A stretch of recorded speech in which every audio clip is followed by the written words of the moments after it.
यदा यदा हि धर्मस्य ग्लानिर्भवति भारत। ഓം മധുശ്രീ നമഃ. ഞാൻ അന്നപൂർണ, ചെറുതുരുത്തി അമൃത വിദ്യാലയത്തിലെ 6ാം ക്ലാസ് വിദ്യാർത്ഥിനിയാണ് ഞാൻ. ഭഗവത്ഗീത ജയന്തിയോടനുബന്ധിച്ച് അയുക് സംഘടിപ്പിക്കുന്ന ഗീതാ ചലഞ്ചിൽ 18ാം അധ്യായത്തിലെ മോക്ഷ സന്യാസ യോഗത്തിലെ 7ാമത്തെ ശ്ലോകമാണ് ഞാൻ ഇന്നിവിടെ വ്യാഖ്യാനിക്കാൻ പോകുന്നത്.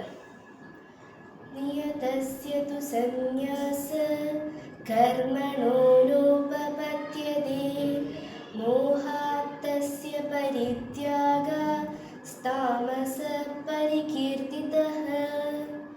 നിയതകർമ്മങ്ങളെ ത്യജിക്കുവാൻ പാടുള്ളതല്ല. മോഹത്താൽ അവയെ ത്യജിക്കുന്നത് താമസികമായ ത്യാഗമാണെന്ന് പറയപ്പെടുന്നു.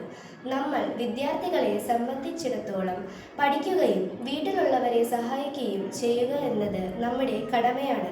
നമ്മുടെ ജോലികളും കടമകളും ബുദ്ധിമുട്ടാണെന്ന് തോന്നിയാലും മടി കാണിക്കാതെ ചെയ്യുക. ഉത്തരവാദിത്തങ്ങൾ നിറവേറ്റുന്നത് നമ്മളെ നല്ല കുട്ടികളാക്കി മാറ്റും.